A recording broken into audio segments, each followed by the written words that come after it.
Good morning student. Now I will teach human rights. Human rights அப்படின்னா மனித உரிமைகள் என்னென்ன அப்படின்றத பற்றி தான் இந்த லெசனில் நம்ம பார்க்க போகிறோம். லேர்னிங் ஆப்ஜெக்ட் இதில் நம்ம எதெல்லாம் தெரிஞ்சுக்க போகிறோம், அண்டர்ஸ்டாண்ட் பண்ணிக்க போகிறோம் அப்படின்னு பார்த்தீங்கன்னா, do know about the international efforts for protecting human rights. அதாவது மனித உரிமையை பாதுகாக்கிறதுக்காக உலக அளவில் என்னென்ன முயற்சிகளை எடுத்திருக்காங்க அப்படின்றத பற்றி தெரிஞ்சுக்க போகிறோம். To understand the basic human rights insert in the Indian constitution, அதாவது இந்திய அரசியலமைப்பில் இடம்பெற்றுள்ள அடிப்படை உரிமைகள் என்ன அப்படின்றத பற்றி புரிஞ்சுக்க போகிறோம். To understand about the functions of institutions and issued involve in the human rights, அதாவது மனித உரிமைகளோடு தொடர்புடைய சிக்கல்கள், இஷ்யூ என்னென்ன, பிரச்சனைகள் என்னென்ன, பல்வேறு நிறுவனங்கள் இந்த மனித பணிகளை பற்றி எப்படி நடந்துக்கிறாங்க அப்படின்றத பற்றியும் அண்டர்ஸ்டாண்ட் பண்ணிக்க போகிறோம்.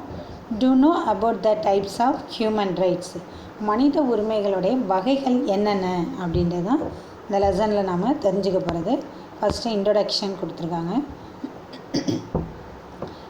The lesson traveled through the history of Organization for Human Rights, அதாவது மனித உரிமையோடைய வரலாற்றை பற்றி, அதோடைய பயணங்கள் என்ன அப்படின்றத பற்றி தெரிஞ்சுக்க போகிறோம்.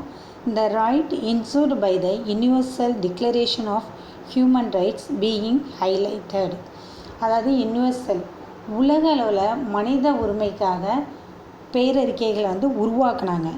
அதோடைய ஹைலைட், உச்சம் என்ன அப்படின்றத பற்றி தெரிஞ்சுக்க போகிறோம். Fundamental rights are enshrined in the Indian Constitution and fundamental duties incorporated in the Constitution along with the introduction to national and state human rights commissions and their functions are explained. அடுத்து பார்த்திங்கன்னா, நம்ம இந்திய அரசியலமைப்பில் மனிதனுடைய fundamental rights, அடிப்படை உரிமைகள் என்ன, அடிப்படை கடமைகள் என்ன அப்படின்றத பற்றி நாம் இந்த லெசனில் தெரிஞ்சுக்க போகிறோம். இதுக்காக நேஷ்னல் அண்ட் ஸ்டேட், மத்திய அளவிலையும் மாநிலங்கள் அளவிலையும் மனித உரிமை ஆணையம் எப்படி செயல்படுது, அதோடைய கொள்கைகள் என்ன, அதோடைய ஒர்க் என்ன அப்படின்றத கொடுத்துருக்காங்க. Extended right to child rights, SC and ST rights, women rights, labour rights etcetera are also discussed. இந்த லெசனில் எதை விரிவாக கொடுத்துருக்காங்க அப்படின்னு பார்த்தீங்கன்னா, குழந்தைகளுடைய உரிமைகள், child right, SC and ST right, பிற்படுத்தப்பட்டவர், மிக பிற்படுத்தப்பட்டவர் இருக்காங்க இல்லையா, தாழ்த்தப்பட்டவர்களுக்கு என்னென்ன ரைட்ஸ், உரிமைகள் இருக்குது அப்படின்றது. உமன் ரைட்ஸ், பெண் உரிமைகள் என்னென்ன, லேபர் ரைட்ஸ், தொழிலாளர்களுக்காக என்னென்ன உரிமைகள்லாம் இருக்குது.